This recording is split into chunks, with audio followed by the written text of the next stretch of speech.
दोस्तों, इस वीडियो में हम लोग जानेंगे कि EWS सर्टिफिकेट घर बैठे कैसे अप्लाई कर सकते हैं। पहले EWS सर्टिफिकेट बनाने के लिए हमें ब्लॉग जाना पड़ता था, लेकिन अब अगर आपके पास स्मार्टफोन है या लैपटॉप है तो घर बैठे ही आप EWS सर्टिफिकेट अप्लाई कर सकते हैं। इसके लिए करना कुछ नहीं है, आप अपने गूगल पे जाइए और वहाँ पे लिखिए RTPS। जैसे ही आप RTPS लिखकर सर्च कीजिएगा, कुछ इस तरीके से पेज आपके सामने खुल कर आ जाएगा। RTPS 2 पे जाकर सिलेक्ट करेंगे। जैसे ही आप RTPS 2 पे जाकर सिलेक्ट कीजिएगा, कुछ इस तरीके से आपके सामने खुलकर सामने आ जाएगा। अब आप यहाँ देख सकते हैं सामान्य प्रशासन विभाग लिखा हुआ है, उस पर जाकर क्लिक करेंगे। जैसे इस पर आप जाकर क्लिक कीजिएगा, यहाँ देख सकते हैं नीचे लिखा हुआ है आर्थिक रूप से कमजोर वर्ग के लिए आय और संपत्ति प्रमाण पत्र। इस पे जाकर हम क्लिक करेंगे।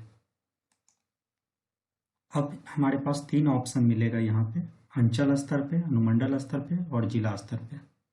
दोस्तों, अनुमंडल स्तर, जिला स्तर पे बनाने से पहले हमें अंचल स्तर पे बनाना पड़ता है। अंचल स्तर का मतलब हुआ ब्लॉक स्तर पे बनाना। सबसे पहले अंचल स्तर पर जाकर क्लिक करेंगे। जैसे ही आप उस पर क्लिक कीजिएगा, कुछ इस तरीके से इंटरफेस आपके सामने खुलकर आ जाएगा। जैसे ही आप इस पेज पे आइएगा, ये आपसे पूछेगा कि आप अपना जो सर्टिफिकेट है किस लैंग्वेज में बनाना चाहते हैं। अगर आप चाहते हैं हिंदी में बनाना तो हिंदी में बना सकते हैं, अगर चाहते हैं इंग्लिश में बनाना तो इंग्लिश में बना सकते हैं। कहीं कहीं इंग्लिश में मांग देता है, कहीं कहीं हिंदी में मांग देता है, तो आप अपने अकॉर्डिंग यहाँ से चूज कर सकते हैं। उसके बाद फिर यहाँ पे आपसे आपका अभिवादन पूछता है। अगर आप श्री लगाते हैं तो श्री लगाइए, श्रीमती, या अगर चाहें तो कुछ भी नहीं लगा सकते हैं तो कोई नहीं पे जाके सिलेक्ट कर दीजिए। उसके बाद यहाँ कैंडिडेट्स नेम पूछता है, कैंडिडेट्स नेम डालिएगा। जैसे ही कैंडिडेट्स नेम डालकर स्पेस दीजिएगा, हिंदी में अपने आप नाम आ जाएगा। उसी तरीके से आपका यहाँ पे डेट ऑफ बर्थ पूछेगा, जो आपका डेट ऑफ बर्थ है उस डेट ऑफ बर्थ को सिलेक्ट करेंगे। उसके बाद आपसे आपका आधार नंबर पूछेगा। आप आधार नंबर तभी दीजिए जब आपका आधार नंबर आपके मोबाइल नंबर से लिंक है। अगर आपका मोबाइल नंबर से लिंक नहीं है तो आधार कार्ड नहीं दीजिए, क्योंकि उस पर एक OTP जाएगा, वो OTP आपको वेरीफाई करना होगा। उसके बाद यहाँ पे आपसे आपका पता पूछता है। सबसे पहले आप किस राज्य से हैं, अपने राज्य को सिलेक्ट कीजिए। फिर आप जिस जिला से हैं वो जिला सिलेक्ट कीजिए। फिर आप अपना अनुमंडल सिलेक्ट कीजिएगा। फिर आप जिस भी वार्ड नंबर से हैं, आपका जो वार्ड नंबर है उस वार्ड नंबर को सिलेक्ट कीजिए। अब आप यहाँ पे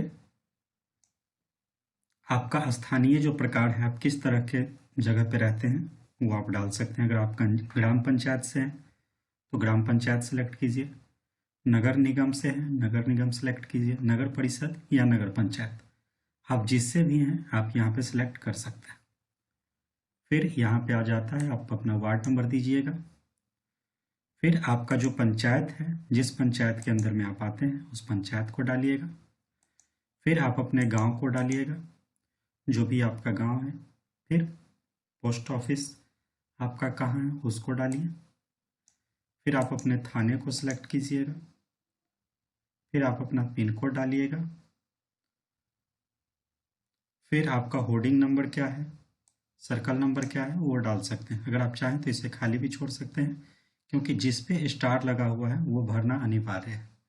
जिस पे स्टार नहीं है उसको आप नहीं भी भरिएगा तो कोई बात नहीं है। आगे जब बढ़िएगा तो यहाँ पे दिया हुआ है, दोनों में से कोई एक चीज़ों को आप चयन कर सकते हैं। तो अगर आप EBC में हैं तो आप ऊपर वाले को सिलेक्ट कीजिएगा, क्योंकि ये EWS का जो फॉर्म है वो जनरल कास्ट के लोग भर सकते हैं। तो अगर आप EWS के अंदर में आते हैं तो ऊपर वाले को सिलेक्ट करेंगे। उसके बाद आपसे यहाँ पे कास्ट पूछेगा, आप जिस भी कास्ट से आते हैं उस कास्ट को यहाँ पे सिलेक्ट कीजिएगा। कास्ट सेलेक्ट करने के बाद अब आप अपने फादर्स नेम, पापा का नाम, मदर्स नेम, मम्मी का नाम, और जो विवाहित लड़की हैं वो अपने पति का नाम यहाँ डालेंगे। उसके बाद आवेदक अपना मोबाइल नंबर यहाँ डालेगा। और अपना ईमेल आईडी यहाँ पे डालेगा। मोबाइल नंबर और ईमेल आईडी डालना इसलिए ज़रूरी है ताकि आपका अगर फॉर्म बन जाएगा तो उसी पे आपका लिंक चला जाएगा जहाँ से आप इजीली डाउनलोड कर सकते हैं। उसके बाद यहाँ पे आप अपना फ़ोटो डालोगे। फ़ोटो वैसा फ़ोटो डालिएगा जिस पे आपका सिग्नेचर हो। अगर आपका सिग्नेचर नहीं रहेगा तो हो सकता है आपका जो फॉर्म है वो रिजेक्ट कर दिया जाए। उसके बाद आपकी जो परिवार की कुल आय है वो यहाँ पे डालनी है। सब कुछ डालने के बाद आई एग्री पे क्लिक करेंगे। उसके बाद इस कैप्चा को यहाँ फिल कीजिएगा, फिर सबमिट कर देंगे।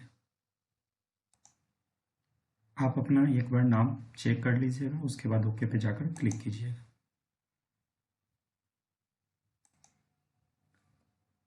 जैसे ही आप आधार वेरीफाई कीजिएगा कुछ इस तरीके का पेज आपके सामने खुलकर आ जाएगा। इसके बाद आप अपने नीचे आइएगा और यहाँ पे सबमिट का ऑप्शन दिया हुआ है, उस पर जाकर क्लिक कर देंगे। जैसे ही सब एक बार आप प्री चेक कर लीजिएगा। जैसे ही आप सबमिट पे क्लिक कीजिएगा कुछ इस तरीके का इंटरफेस आपके सामने आ जाएगा। नीचे आइएगा और यहाँ पे एक ऑप्शन दिया हुआ है PDF का, उस पर जाकर क्लिक कर दीजिएगा। अब आपसे ये PDF के फॉर्म में सेव हो जाएगा। दोस्तों, इस तरीके से बड़ी आसानी से हम घर बैठे ही EWS सर्टिफिकेट के लिए अप्लाई कर सकते हैं। अगर वीडियो अच्छा लगा हो तो लाइक करें, सब्सक्राइब करें। मिलते हैं फिर नए वीडियो के साथ। धन्यवाद।